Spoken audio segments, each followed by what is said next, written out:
Bonjour et bienvenue dans ce nouveau numéro de Parlement Hebdo en compagnie cette semaine de Delphine Girard. Bonjour Delphine. Bonjour Aude. Alors dans l'actualité politique et parlementaire de la semaine, il y a d'abord la cacophonie autour de l'accord entre le Parti Socialiste et les Verts pour 2012. Des Verts qui reprochent au PS d'avoir amputé le texte final d'un paragraphe sur la filière MOX. Et de l'autre côté, des socialistes mécontents des circonscriptions laissées aux écologistes. Un communiqué commun parle finalement de paix retrouvée. À suivre. La semaine a aussi été marquée par la traque aux milliards manquants pour financer le budget 2012. Le gouvernement présente son nouveau plan de rigueur qui prévoit 7 milliards d'économies supplémentaires. Nicolas Sarkozy, de son côté, veut faire payer ceux qui pratiquent la fraude sociale. Enfin, les sénateurs socialistes poursuivent patiemment leur détricotage des textes du gouvernement. En début de semaine, ils ont réécrit le projet de budget sur la sécurité sociale avant de s'attaquer au budget. Entre les deux, ils ont aussi voté une proposition de loi qui supprime le conseiller territorial. Mesure phare du quinquennat Sarkozy, un texte qui a fort peu de chance cependant d'arriver à l'Assemblée. Et avec nous aujourd'hui pour commenter l'actualité de cette semaine, Alain Richard, sénateur socialiste du Val d'Oise. Bonjour. Alors vous avez été député puis sénateur avant d'être appelé en 1997 par Lionel Jospin pour être ministre de la Défense, poste que vous allez occuper jusqu'en 2002. Aujourd'hui, vous retrouvez donc le Sénat dans les meilleures conditions possibles puisqu'il a basculé à gauche en septembre. En un mot, est-ce que le Sénat, depuis septembre, est à la hauteur des attentes suscitées par un tel bouleversement politique ? Moi, je suis dedans, donc je ne peux pas parler pour ceux qui ont des attentes, et d'ailleurs, elles sont sans doute très variées démocratiquement. C'est en effet un moment singulier, et, vu de mon point de vue privilégié, de vie parlementaire. Il me vient à l'esprit qu'au fond, en tout cas dans cette assemblée-ci, nous allons vivre, d'ici à fin février, une brève séquence de régime parlementaire. Puisqu'on va avoir un gouvernement qui est appuyé par une majorité politique, qui aura à débattre, autant que possible de façon républicaine et positive de part et d'autre, avec une assemblée parlementaire qui a elle-même sa diversité, qui ne partage pas tous ses choix. Avec ce bémol important quand même que l'Assemblée, vous le savez, est à droite, est dans la majorité et qu'elle a le dernier mot. C'est un peu frustrant, non ? Oui, mais le dernier mot peut avoir différentes sonorités. Et donc, il me semble, si vous me demandez si le Sénat sera à la hauteur, bon, je n'aurai évidemment pas l'outrecuidance de porter un jugement sur toute une collectivité. Mais en tout cas, de mon point de vue, ayant un peu un travail politique au sein du groupe socialiste, je pense que notre mission est de faire vivre le Parlement au sens propre du terme, c'est-à-dire un lieu de débat, d'échange, de confrontation, d'opinion et de proposition.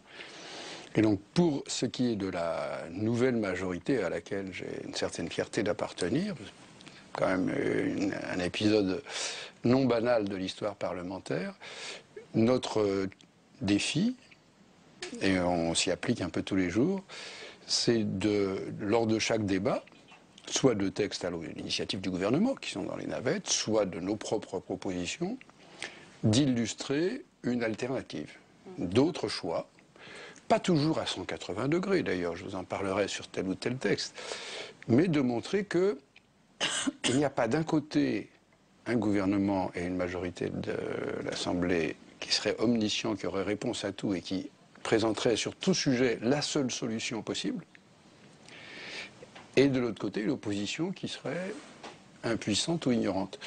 Finalement, Charles Pasqua nous disait que le Sénat n'est utile que lorsqu'il est dans l'opposition. Vous partagez son avis ? C'est absurde, bien sûr. Le Sénat, il est utile chaque fois qu'il apporte un peu d'effort de clarté, de rigueur et de cohérence dans la législation. Moi, je suis, par mes choix et par mon expérience, quelqu'un qui aime faire du travail législatif et faire des lois qui ressemblent à quelque chose. Alors on va donc avoir le Sénat, c'est sa mission, me semble-t-il. Et il y a dans cette Assemblée beaucoup de gens qui sont attentifs à bien l'exercer. Et puis d'autre part, nous sommes tous un peu des personnages politiques qui incarnons des idées, des préférences, des attentes dans le public démocratique. Et donc, on essaye de les exprimer de façon pas trop absurde. On va voir effectivement au cours de cette émission que votre groupe socialiste travaille beaucoup en ce moment à l'Assemblée. Cette semaine va commencer exceptionnellement au mardi avec Nicolas Sarkozy qui s'en prend à la fraude sociale.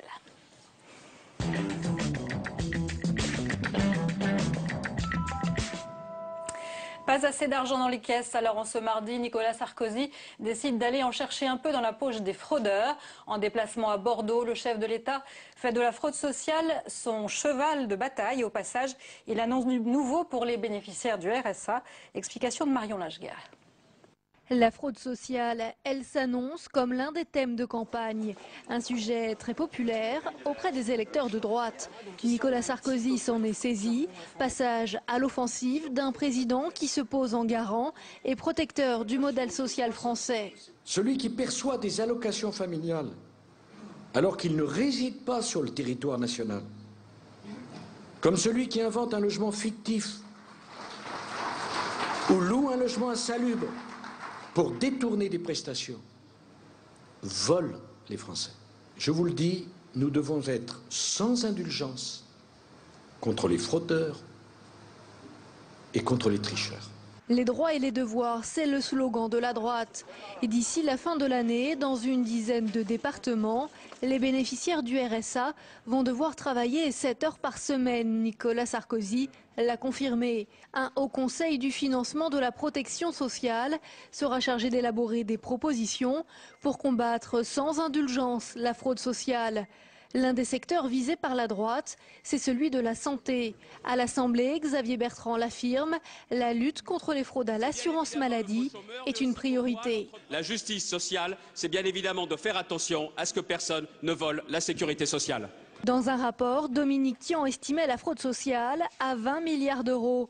La Cour des comptes, elle, évalue la fraude aux prestations sociales à 4 milliards d'euros, loin des 15 milliards de fraude aux cotisations sociales des entreprises. Alors Richard, vous pensez que Nicolas Sarkozy est déjà en campagne? Devinez. Ah, je vous pose la question. Écoutez, non, je pense, si j'ai un conseil à donner à mes amis pour notre propre campagne, c'est de faire de la vidéo, tout simplement. C'est-à-dire, Monsieur Sarkozy détient un talent absolument admirable pour faire l'opposant dans la séquence, mais que fait le gouvernement, y compris quand il y est.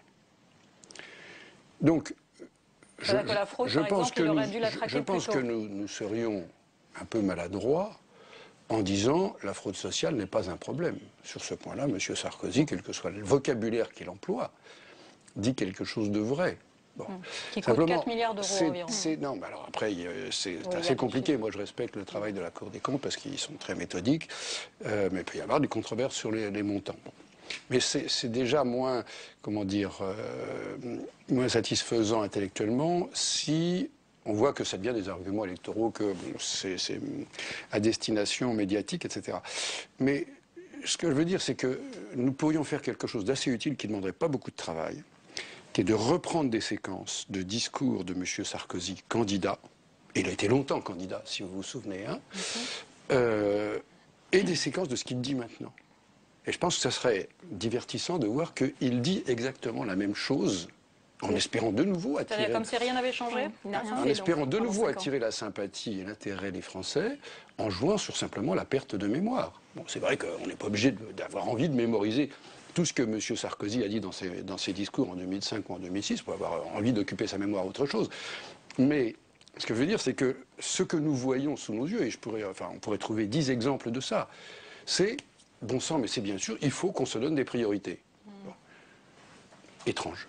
Il y a une mesure concrète qu'il annonce, c'est de faire travailler les bénéficiaires du RSA 7 heures par semaine. Ce sera expérimenté dans une dizaine de départements. Oui. Est-ce que ce n'est pas une façon finalement de réinsérer un petit peu ces bénéficiaires du RSA dans ma mémoire, mais vous allez me détromper, il me semble bien que l'objet essentiel de la transformation du RMI en RSA, par la même majorité et le même président de la République, c'était ça. Oui. Mais pour l'instant, ça a moyennement fonctionné pour ceux qui ne sont que au RSA. Je ne vous le fais pas dire. Mais ça permet aussi de cumuler un emploi. Je ne vous le fais pas dire. Donc là aussi, c'est un échec. Pourquoi employer tout de suite des mots déplaisants? Faisons des constats. François Fillon, la semaine dernière, avait annoncé un nouveau train de mesures pour économiser 7 milliards d'euros supplémentaires. Le texte a été présenté ce mardi en Conseil des ministres, avant d'être défendu par les ministres concernés, ensuite devant la Commission des finances de l'Assemblée. Entre autres mesures, la retraite à 62 ans dès 2007, ou encore la hausse du taux de TVA de 5 à 7,5%. Alain Richard, vous qui avez été à une époque, dans une autre vie, à l'Assemblée rapporteur de la Commission des finances, c'est un deuxième plan de rigueur qui en appelle un troisième? Je préférais que ce soit Nicole Bricq qui réponde que moi, parce qu'elle est dans le rôle maintenant. Donc je ne voudrais pas tenir de propos approximatifs sur ces sujets qui sont sérieux. Ce que je souhaite simplement dire, c'est qu'en effet, je pense que le gouvernement a bien fait de reconnaître que la prévision antérieure de croissance n'était pas exacte, parce que ça, j'ai vérifié le stylo en main, qu'effectivement, quand vous avez loupé votre prévision de croissance, votre exécution budgétaire prend une drôle de tête, parce que il y a en particulier deux ressources très, très, très importantes qui réagissent pratiquement à la semaine près au basculement conjoncturel, qui sont la TVA, donc ça se voit quand même, et les cotisations sociales, pareil. Donc vous ne pouvez pas, enfin, si vous essayez de vivre avec une prévision de bases imposables qui vont se retrouver dans vos recettes fiscales, qui est fictive, enfin, qui était à l'écart de la réalité, vous avez une fin d'exécution budgétaire qui est tragique. Là, on s'est calé sur une prévision de croissance à 1% pour 2012. Voilà. Et bon, on est tous à souhaiter que ce soit bien 1%. Alors, après, les ajustements, quand vous faites un budget, vous commencez au mois de février. Il y a quand même beaucoup de travail, il y a beaucoup de choix à faire, beaucoup d'évaluation des conséquences de ces choix. Vous bouclez fin juillet. Et donc, quand vous êtes amené à reprendre l'exercice ensuite, vous faites forcément du travail de rabotage un peu sommaire. Alors, je salue d'ailleurs au passage toujours le savoir-faire sémantique de ce gouvernement et de cette majorité. C'est-à-dire que je vous ai tous entendus, toute la presse, employer le terme d'économie pour parler d'augmentation d'impôts. Tout le monde a repris ce terme en disant on va faire des économies, on augmente la TVA. Ça demande du talent quand même. Il s'agit d'augmentation de recettes. Il y a aussi des économies, il y a aussi quelques dépenses qui ont été comprimées. Mais regardez la proportion.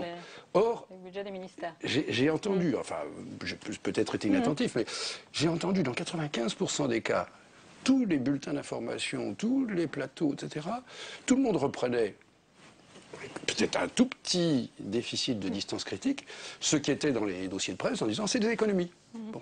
Il y avait suivant les cas, parce qu'il y a eu deux phases, entre 50 et 80% du rattrapage de déficit qui était de l'augmentation de prélèvements. Bon, c'est pas un gros mot. Mais simplement, après, nous avons ce problème du tabou que s'est donné à lui-même M. Sarkozy, parce que c'est quelque chose qui est très fort. La hausse des impôts est un gros mot en période préélectorale. Dans son identité politique. Je veux dire. Et c'est pour moi un marqueur de conservatisme tout à fait solide, si vous voulez, quand on fait un peu de politique comparée. On va voir peut-être il a une répulsion, mais alors psychique, contre l'idée de fiscalité. Et c'est curieux pour quelqu'un qui est chef de l'État. La répulsion psychique, c'est pas un petit peu partagé par tous les candidats à l'élection présidentielle de façon générale? Non. De ce point de vue-là, vous pourrez constater avec, je crois, objectivité, pour ma part même avec un peu d'admiration, que François Hollande, qui connaît fort bien ces questions-là, parce que précisément il était dans ma fine équipe. La fiscalité vue par le PS, on va en parler. Il y a 20 ans, mais je voudrais en dire un mot maintenant. Oui, il y a quelques années, malheureusement, quand j'étais rapporteur, et donc j'avais toute une équipe de bons connaisseurs des questions fiscales et financières à la Commission des finances de l'Assemblée qui travaillait avec moi. François en faisait partie. Il connaît bien ces sujets-là. Honnêtement, on est obligé de reconnaître que, et ça depuis des mois et des mois, enfin depuis qu'il a commencé sa campagne, il a toujours été clair sur cette question, nous aurons besoin de prélèvements supplémentaires, puisque... Alors, on va en parler justement, puisque au Sénat, la nouvelle majorité de gauche entend profondément modifier le volet recettes du projet de loi de finances. C'est d'ailleurs l'occasion aussi pour présenter ses propres choix fiscaux. Mounir Soussi. Un passage à la moulinette. Au Sénat, la majorité de gauche entend bien démonter pièce par pièce les mesures phares du quinquennat de Nicolas Sarkozy. Après la sécurité sociale, le projet de loi de finances du gouvernement n'échappera pas à la règle. Mais bout à bout, les amendements déposés par la gauche ressemblent fort au programme fiscal que François Hollande pourrait défendre dans les prochaines semaines. Moi j'éclaire l'avenir, mais surtout j'essaie aussi, c'est le boulot du rapporteur général, il n'y a que lui ou elle en l'occurrence qui peut le faire, de faire aussi une certaine pédagogie aussi, bien sûr à l'égard du gouvernement qui, à mon avis, s'affole. Suppression de la taxe soda, instauration d'un prélèvement sur la spéculation à court terme. Avec des amendements de ce type, la majorité politise les débats pour faire ressortir ses propositions. Un comportement néfaste selon la droite.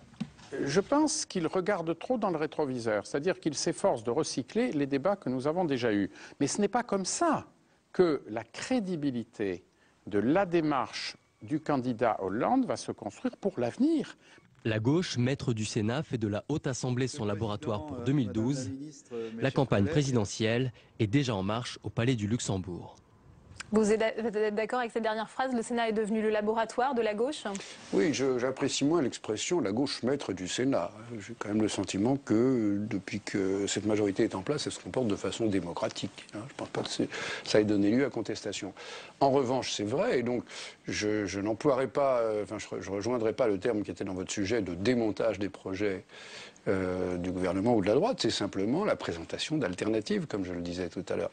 Ça me paraît être un espèce de SMIC élémentaire du débat démocratique. C'est-à-dire que, comme je vous disais tout à l'heure, face à un enjeu, un sujet, une préoccupation de la société ou de l'État, il y a souvent plusieurs solutions, ça vaut la peine de les débattre.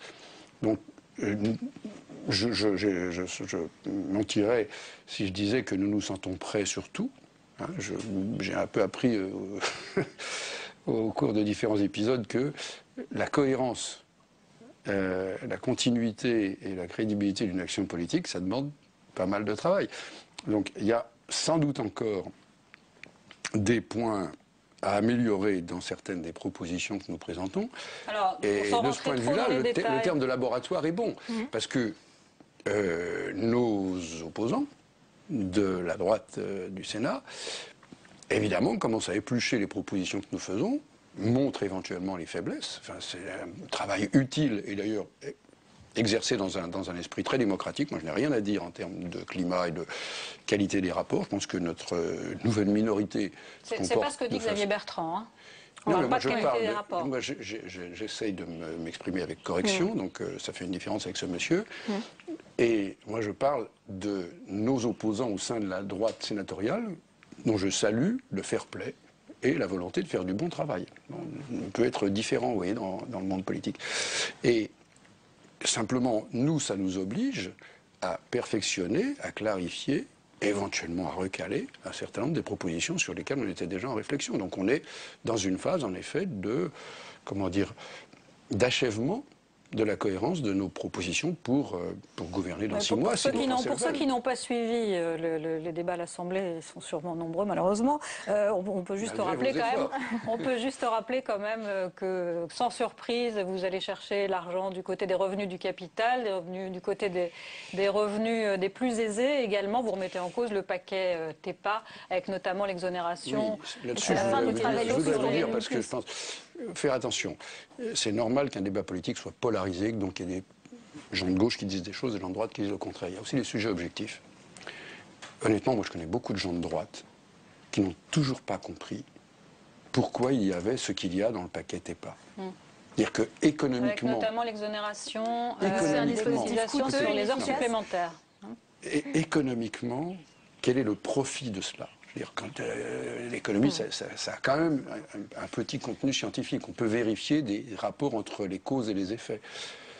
Tous les gens qui connaissent ces questions savaient que la quasi-totalité de ce qui était dans le paquet TEPA n'avait aucun impact sur la croissance. Or, pardonnez-moi de vous dire que quand même la question centrale, et elle l'est tout autant pour nous que pour les gens qui sont aujourd'hui au pouvoir, c'est la compétitivité de ce pays et son potentiel de croissance qui a baissé. Nous sommes devant une période qui est inquiétante de ce point de vue-là. Et je dis souvent à mes amis, malheureusement, que nous ne sommes pas dans le contexte de 97, où il y avait un potentiel de croissance plus élevé et nous pouvions mener une politique qui encourageait la demande sans que ça soit essentiellement une augmentation d'importation. Aujourd'hui, la France a substantiellement baissé en compétitivité et son potentiel de croissance a baissé. Le principal enjeu, c'est ça. Il est quand même déplorable que le paquet TEPA, puisqu'on devait en parler un instant, Justement, ait été absolument infusé, attiré dans les coins. Enfin, voulez-vous me dire ce que ça a apporté à la croissance de ce pays de multiplier par 2,5 Alors justement, on va revenir sur le paquet d'État, puisque c'était dans le projet de budget de la sécurité sociale, car les sénateurs n'ont pas seulement remanié le budget, ils ont également entièrement réécrit le projet de loi de financement de la sécurité sociale. Xavier Bertrand n'a pas apprécié, on l'écoute. On ne sort de l'ambiguïté qu'à ces dépenses, c'est fait pour la majorité sénatoriale. Le résultat est clair. Plus de dépenses, plus de prélèvements. Le candidat socialiste a du mal à sortir de l'ambiguïté, vous l'avez fait pour lui. Est-ce que le débat ne devient pas un peu trop politisé au Sénat? C'est ce que disait Philippe Marine. Demander à M. Bertrand. C'est son tempérament qui parle. Chacun s'y prend à sa façon. Mais il y a un phénomène plus intéressant que j'ai perçu à plusieurs reprises pendant les débats du Sénat. Beaucoup de membres du gouvernement, sous l'œil du chef de l'État, comme vous le savez, se sont donné un mandat d'orateur de l'opposition. Ils le font avec plus ou moins d'habileté, ils n'en sont pas dépourvus, mais pour nous, c'est une ambiance assez particulière. Ils se comportent, j'ai été amené, j'espère gentiment, franchement, c'est quelqu'un que j'aime beaucoup, c'est une collègue du Conseil, à faire une brève interruption à Valérie Pécresse, parce qu'elle s'était laissée entraîner dans son propos pendant le débat budgétaire, à expliquer que nos propositions n'étaient pas les bonnes, et puis, emportée par son propos, elle était en train de se comporter comme si nous avions déjà gagné. Je lui dis, c'est pas tout à fait le cas. On a bien compris que c'est une période réjouissante pour vous au Sénat. Non, mais blague à part, c'est quand même pas bon signe pour une majorité qu'une partie aussi importante de sa thématique consiste à dire, vous savez, les gens d'en face sont vraiment pas bons, et ils font des propositions qui tiennent pas du tout en l'air, de manière à finalement faire passer sous la table leur propre bilan et leurs propres propositions pour l'avenir. Je ne sais pas si vous vous souvenez, l'épisode, pourtant significatif. Monsieur le maire est un garçon talentueux, productif, qui sait travailler, etc. Il a produit, avec tout un tas de groupes de travail tout à fait estimables de l'UMP, un projet pour la période 2012-2017. J'ai compris qu'en gros, à l'UMP, plus personne ne voulait entendre parler de ce projet. On dit surtout, on n'en parle plus de l'autre, c'était juste une contribution, etc. Donc je crois comprendre qu'il y a un petit problème de leur côté, voyez-vous. Allez, on va passer au mercredi. On va voir aussi qu'il y a un petit problème de votre côté également avec le mariage des socialistes et des Verts quand l'union vire à la scène de ménage.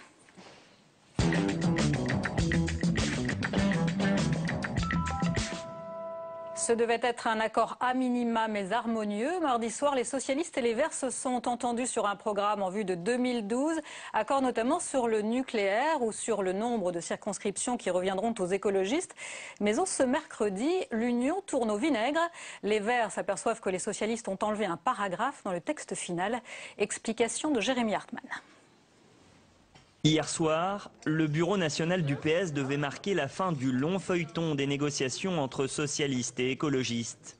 Un peu plus tôt dans la journée, Martine Aubry et Cécile Duflot s'étaient rencontrés pour signer l'accord tant attendu, mais c'était sans compter sur l'intervention inopinée du groupe Areva. Inquiet pour l'avenir économique de son activité, le géant du nucléaire français contacte le Parti socialiste pour lui demander le retrait d'un paragraphe du texte portant sur l'arrêt du retraitement et de la filière du MOX, un combustible fabriqué à partir de plutonium et d'uranium appauvri. Depuis, les socialistes ont fait machine arrière et reparlent de l'utilité du MOX. Il nous faut bien évidemment garder la filière MOX. Je me permets de vous rappeler que si on est favorable à l'EPR de Flamanville, et c'est la position de François Hollande, celui-ci fonctionne au MOX. Incompréhension chez les écologistes. Pour eux, il ne peut pas y avoir de retour en arrière. Le texte signé par Martine Aubry est le seul valable. Quand vous avez un texte qui est signé, par exemple, entre deux chefs d'État, c'est celui-là qui vaut. De la même façon, le texte qui a été acté entre Martine Aubry et Cécile Duflot, c'est celui-là qui vaut. Les écologistes, surtout inquiets de voir Areva essayer d'influencer leurs alliés socialistes. Je crois que ça en dit long sur la conception que le lobby nucléaire a de la démocratie. C'est-à-dire de penser qu'une industrie nucléaire pourrait influencer une discussion entre deux formations politiques de l'opposition qui essayent de réfléchir à qu'est-ce que serait une stratégie énergétique de demain. Je trouve ça extrêmement préoccupant. Ce week-end, Europe Écologie Les Verts doit faire valider l'accord conclu avec les socialistes à ses instances fédérales. Ils se baseront sur la version signée par Martine Aubry. Et tant pis si les socialistes ont depuis changé d'avis. Alors finalement, suite du feuilleton, les deux partis ont signé un texte commun jeudi parlant donc d'une réduction de l'utilisation du combustible MOX. Est-ce que vous convenez quand même que tout ça donne une image bien brouillonne des intentions de François Hollande sur le nucléaire? Si je disais le contraire, honnêtement, je ruinerais la crédibilité de tout ce que je raconte dans le reste de l'émission. Donc, bien entendu, c'est une erreur. Mais comment vous l'expliquez? C'est un raté de campagne? Non, c'est un raté de conception. C'est-à-dire que quand vous essayez de faire ce que nous avons fait l'effort de faire, un programme de gouvernement et de législature assez complet, ça doit mobiliser, vous m'entendrez souvent parler de cohérence. Ça doit mobiliser beaucoup de gens qui ont des connaissances, des savoir-faire, des compétences politico-pratiques dans une quantité de domaines très variés. Et en même temps, les équipes de négociateurs ne sont pas très nombreuses. Vous ne pouvez pas faire venir tous vos spécialistes de tout. Donc il y a, et c'est vrai dans une négociation de parti, c'est vrai aussi dans une négociation de gouvernement à gouvernement. Et ça m'amène à faire une remarque qui est que nous avons un système majoritaire. C'est très important. Parce que ces accords, je voudrais finir. Dans un système majoritaire, vous faites les accords avant les élections et les électeurs les voient. Dans pratiquement tout le reste de l'Europe, je voudrais rendre attentif à ça, qui fonctionne avec la proportionnelle.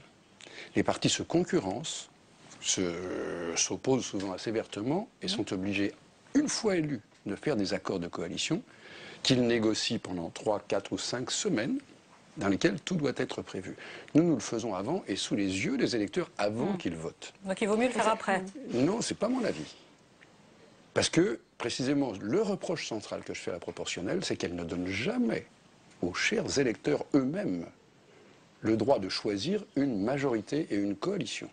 Notre système, il oblige chacun, et donc c'est très dommageable pour les partis qui sont incapables d'entrer dans une coalition, parce qu'ils sont isolés, ils l'ont choisi politiquement. C'est le cas du MoDem, c'est le cas du Front National, dans un registre très différent. Ce système, il permet à l'électeur de dire, cette alliance-là, qui va être en mesure de gouverner pendant 5 ans, je lui donne mon vote et je sais où je vais. Alors que si vous votez en Belgique, si vous votez en Allemagne fédérale, si vous votez même en Italie, vous votez pour des partis, et ensuite ils seront propriétaires de la majorité qu'ils formeront, que vous ayez été d'accord ou pas. Donc, j'en reviens à mon affaire de négociation. Bon, c'est clair que c'est un gros loupé de négociation.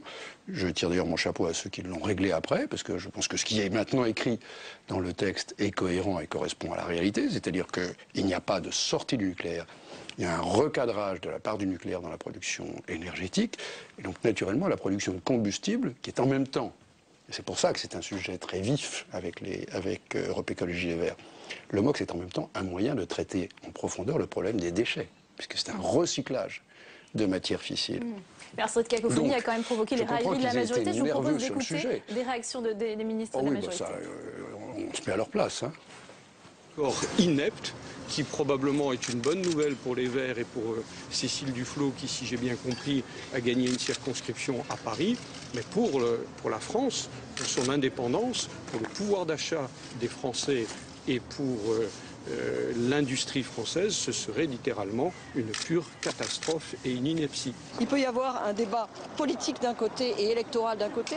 Il peut y avoir un débat sur le nucléaire de l'autre. Encore une fois, l'opinion est libre. Moi, je respecte toutes les opinions sur le sujet. Mais aller échanger des circonscriptions contre des réacteurs nucléaires, c'est juste insensé. Donc on l'a vu, c'est du pain béni pour la majorité. C'est bien qu'ils en profitent. C'est rare qu'ils aient finalement une capacité offensive dans le débat politique à l'heure actuelle. Donc moi, je leur souhaite d'en profiter pendant 24 ou 48 heures. Et puis après, on va revenir au travail normal. Mais je termine. On leur offre un boulevard quand même dès le début de la campagne. C'est pas mauvais signe, ça. Je termine sur mon affaire de cohérence. Honnêtement, du fait de son parcours, et il y a eu tout un débat sur son expérience, moi j'ai une petite idée sur la question, François Hollande est quelqu'un sur qui j'ai aucun doute en termes de volonté de cohérence. Il sait ce que c'est que de piloter une équipe diverse, avec des problèmes très variés et très compliqués, et de savoir que si vous commencez à aller dans des approches approches contradictoires ou pas harmonisées, vous allez forcément vous mettre les Donc doigts c'est dans la son prise. équipe qui n'était pas cohérente sur cette affaire-là. Vous ne pouvez pas tout piloter en temps réel. Ça n'arrive jamais. Le risque zéro n'existe pas. Vous voulez dire que c'est un cafouillage de début de campagne? Je trouve... Bon, il y a une autre différence avec nos amis Europe Écologie Les Verts. Ils ne croient pas au système présidentiel. Ils n'en veulent pas. Est-ce que c'est un bon allié? Est-ce que les écologistes sont un bon allié? Je répondrai à votre question en son temps. Ils détestent ce système et ils n'ont pas la volonté de se situer dedans. Sauf qu'il existe. Moi, j'ai une version beaucoup plus, à titre personnel, beaucoup plus nuancée, parce qu'au moins, il organise la cohérence et puis il crée une responsabilité faciale vis-à-vis de l'opinion démocratique. Dans ces conditions, dans notre campagne à nous, il y a un patron, qui est le candidat, qui assume la responsabilité et qui assume les risques. On vient de le voir. Donc nous avons un problème d'articulation entre le parti et le candidat. Pour les Verts, c'était visible, c'était un accord de parti à parti classique, comme si on était dans un régime parlementaire. Petite erreur. Nous sommes dans un régime où la clé de voûte, c'est l'élection présidentielle, et c'est une élection uninominale. Donc, à la fin, il faut que nous, et j'ai pleinement confiance entre Martine Aubry et François Hollande pour que ça marche, parce que c'est dans leur culture, et puis que c'est des gens qui sont l'un et l'autre des gens de choix et de rigueur. Mais nous avons ce défi. Bon. On a payé cash, parce qu'on a fait une boulette. Enfin, honnêtement, je pense que nos négociateurs, qui avaient 50 autres dossiers en vue, n'ont pas vu que le dossier du MOX, la proposition qui leur était faite était sympathique, mais qu'elle consistait, parce que les Verts ont toujours beaucoup joué sur la question des déchets, pour essayer de faire disparaître la filière nucléaire, ce qui est leur pensée. On n'a pas beaucoup de temps. Là, juste en une question rapide, est-ce que les écologistes ont toujours été un allié difficile et ça se confirme?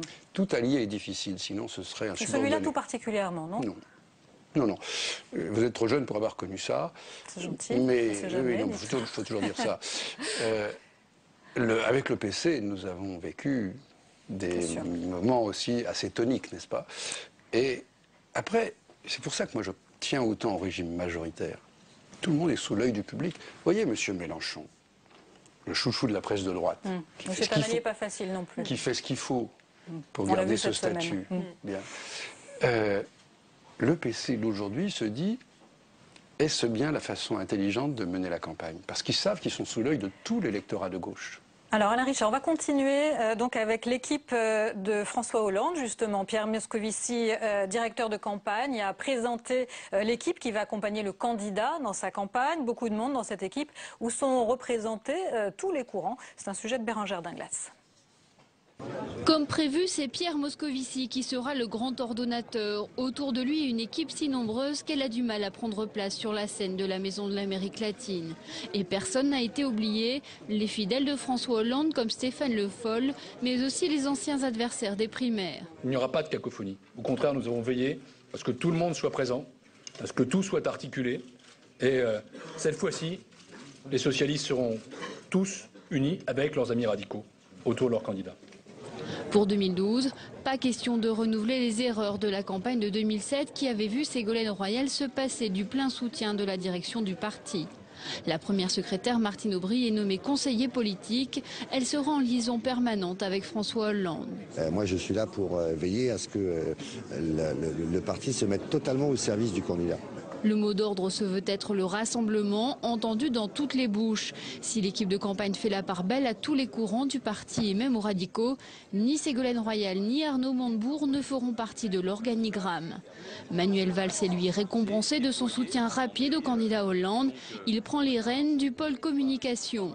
Autour de lui, deux proches de Ségolène Royal, Delphine Batho et Najat Belkacem. Je suis très enthousiaste et fière de la confiance qui m'est faite par François Hollande. Et puis en même temps, je suis grave parce que j'ai conscience de l'ampleur de la tâche qui nous attend, qui m'attend. Le candidat s'entoure d'un cabinet thématique, 22 personnalités chargées d'intervenir sur des thèmes précis. Parmi eux, Vincent Payon à l'éducation, François Rebsamen, le président du groupe PS au Sénat, sera lui chargé de la sécurité. Alors l'analyse qui est arrivée derrière, c'était armée mexicaine. Ça va peut-être pas aider pour la coordination dont vous parliez tout à l'heure. C'est une image d'un jour. Ensuite, ce qui compte, c'est simplement le travail que nous allons tous produire. L'image d'un jour, mais toujours beaucoup de conseillers, et beaucoup de personnes autour de François Hollande. Il a voulu satisfaire tous les courants, on a l'impression. À mon avis, il a mieux fait de faire comme ça, parce que si on... Enfin, c'est normal que les titres... Bon, je veux dire, vous êtes obligé de faire des titres sur ces choses-là. Comme dit un de mes vieux amis, il n'y a rien de plus périmé qu'un journal de la veille. C'est un événement qui a disparu déjà. François a fait son équipe de façon évidemment rationnelle, en tenant compte de tout un tas de choses. Il y a aussi des aspirations personnelles dans tout ça. Avez-vous remarqué? J'aimerais bien être sur la photo. C'est assez humain. Et donc c'est une bonne conciliation d'impératifs contradictoires. Maintenant, ce qui compte, c'est comment ça fonctionne. Alors on va passer au jeudi et l'ambiance est toujours aussi tendue au Sénat.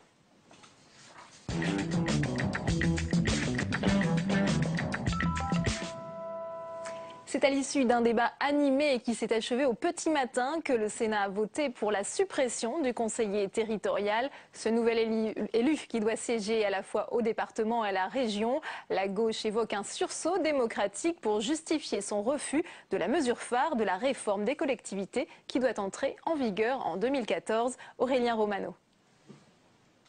Jusqu'au bout de la nuit, c'est à 5 h du matin qu'est tombé le conseiller territorial après une âpre bataille d'hémicycle. Une bataille de tranchées faite de rappels au règlement, d'interpellations et de votes sur les procédures. Vous avez voulu faire voter le Sénat. Moi, personnellement, je pense qu'on aurait dû demander au bureau de se réunir. Vous n'avez pas voulu le faire. C'était votre droit, Monsieur le Président. Mais dans ce cas précis, on devait voter à main levée. Et moi, je considère que véritablement, sur ce point, il y a quelque chose qui est entaché d'illégalité. Jean-Léonce Dupont, président centriste de la séance, a eu du mal à appeler au calme à de nombreuses reprises. Non.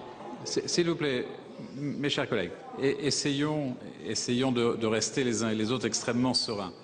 Une séance qui s'inscrit dans un climat tendu au Sénat. On se fait insulter et le pire, c'est que nous étions plus nombreux que la gauche. Cette séance sans fin a eu raison du ministre présent, Philippe Reichert, tout à la cause de la réforme des collectivités territoriales voulue par Nicolas Sarkozy. Un ministre à l'emploi du temps bouleversé. Demain matin, c'est-à-dire tout à l'heure, je devais ouvrir le congrès de l'ARF. Je serai donc dans l'obligation de ne pas aller à l'ARF. Je le regrette beaucoup. Le Sénat est prioritaire. Non, c'est moi qui ouvre. C'est moi qui ouvrais dans quelques heures. L'abrogation du conseiller territorial a finalement été adoptée à 180 voix contre 137. Pour autant, le texte a peu de chances d'être discuté à l'Assemblée nationale. L'Assemblée peut prendre notre texte ou ne pas le prendre, le voter ou ne pas le voter. Le gouvernement peut l'inscrire ou ne pas l'inscrire. C'est leur problème. Pour nous, il est important que nous soyons en accord avec nos convictions et avec ce que nous pensons. Les socialistes affirment prendre de l'avance sur un éventuel basculement de l'Assemblée en 2012. Alain Richard, le conseiller territorial, c'est ce qui a fait perdre le Sénat à la droite? Non, pas du tout. La réforme territoriale était quand même décriée, les grands électeurs s'en plaignaient. Pas principalement ce point-là, parce que ça concerne le personnel politique des conseils généraux et des conseils régionaux, qui, comme vous le savez, est marginal dans le collège sénatorial. Donc ça, c'est secondaire. Il ne vous a pas échappé dans le vote que les centristes ne partagent pas l'adhésion au conseiller territorial. Ils se sont abstenus, vous voyez les chiffres, se sont abstenus sur la disposition qui le supprime. Et vous savez, vous vous rappelez bien que si... Vous étiez déjà très critique quand le Sénat était dans la majorité. Avait été adoptée avec une majorité extrêmement réduite et qui avait demandé beaucoup de travail à l'UMP à ce moment-là, c'est parce que les centristes n'étaient fondamentalement pas d'accord. La réforme territoriale, il y a des tas de sujets dont on peut parler. Le conseiller territorial, tout le monde sait que c'était une magouille électorale, que c'était un moyen d'essayer de rattraper le contrôle d'un certain nombre de conseils régionaux après les avoir perdus dans les urnes. Et la preuve d'ailleurs que cette majorité, que ce mouvement, l'UMP et ce gouvernement n'y croyaient pas, c'est qu'une fois que le conseiller territorial était voté, il fallait donc créer les 3900 nouveaux cantons pour qu'ils puissent être élus en temps et en heure. Ils n'ont rien eu de plus pressé de dire on ne va pas le faire. Donc, à supposer que ce texte subsiste, ce qui m'étonnerait, quelle que soit l'hypothèse en 2012, je pense qu'il n'a pas une chance de s'appliquer. À supposer que la réforme territoriale dans son ensemble subsiste... Nicolas Sarkozy est réélu en 2012, il abandonnera la création du conseiller territorial? Je pense qu'ils auront le plus grand mal à le faire. La preuve, c'est qu'ils n'ont pas commencé à le faire. Et... Avec un Sénat passé à gauche, ça va être difficile. Non, mais non seulement ça. Non, parce que maintenant, c'est les décrets. Mais refaire toute la carte politique française en redécoupant toute la France en nouveaux cantons, c'est un domaine dans lequel j'ai un peu d'expérience. C'est une source de conflit absolument immaîtrisable. Ils ne le feront pas. Vous reconnaissez quand même qu'il faut alléger ce fameux millefeuille territorial? Le sujet existe et nous avons, nous, une autre réponse qui est d'avoir ce que nous appelons des conférences des compétences, c'est-à-dire un échange de vues et éventuellement des décisions de nouveaux partages des compétences entre départements et régions. En revanche, moi j'ai de sérieux doutes sur l'enjeu financier de la suppression d'un des deux niveaux, et d'ailleurs ceci n'est pas en débat. Donc l'argument du gouvernement, faire des économies, ce n'est pas un bon argument selon vous? Vous comprenez bien que quand vous êtes un département qui dépense 1,5 milliard ou 2 milliards d'euros par an pour 50% en actions sociales, qui ont des bénéficiaires, des prestataires, ou en entretien de route, ou en gestion de grands espaces naturels, etc., le coût de l'Assemblée élue sur votre milliard de budget, il représente 3 ou 4 millions. Donc c'est une plaisanterie, c'est un défi à l'intelligence de raconter que d'avoir une assemblée élue au lieu de deux a un impact économique quelconque. Le vrai sujet qui est calé, sur lequel moi je me garde de prendre des positions péremptoires, c'est la difficulté sur des projets d'investissement, type TGV, type grands ouvrages en matière d'environnement, etc., c'est de combiner les objectifs d'un département et d'une région qui se traduisent par des règles de financement, par des choix de financement qui peuvent être difficiles à concilier. Ça, c'est un vrai sujet. Et je pense que nous avons des progrès à faire de ce côté-là.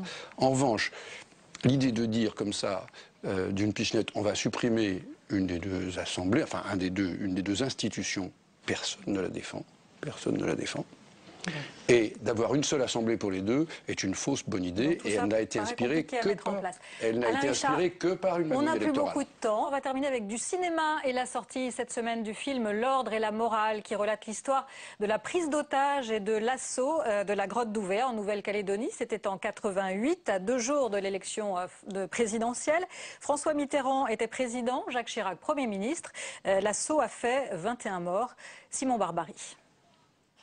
23 ans après l'assaut de la grotte d'Ouvéa, le regard cinématographique de Mathieu Kassovitz soulève de nouvelles polémiques. L'action du film L'Ordre et la Morale se situe au mois de mai 1988, entre les deux tours de l'élection présidentielle.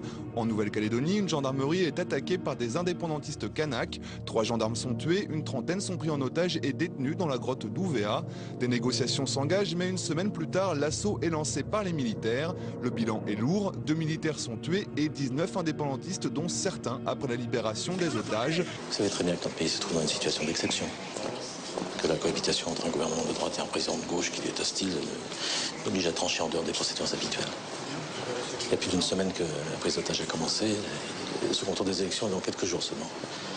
Alors, si nous ne trouvons pas une solution pacifique dans les heures qui viennent, je ne serai plus en maîtrise de la situation. Cette version est formellement réfutée par le ministre de l'Outre-mer de l'époque, Bernard Ponce. Il fait part de son indignation et pointe le manque d'objectivité du film. Le général Vidal, en charge de l'assaut au moment des faits, enfonce le clou et déclare que même François Mitterrand avait la conviction d'un échec des négociations. Le film ne laisse en tout cas pas la classe politique indifférente. Le Parti socialiste était venu en nombre la semaine dernière à l'avant-première. Alors vous nous avez dit que vous ne l'avez pas encore vu, donc vous ne pouvez pas savoir si c'est proche ou pas de la réalité.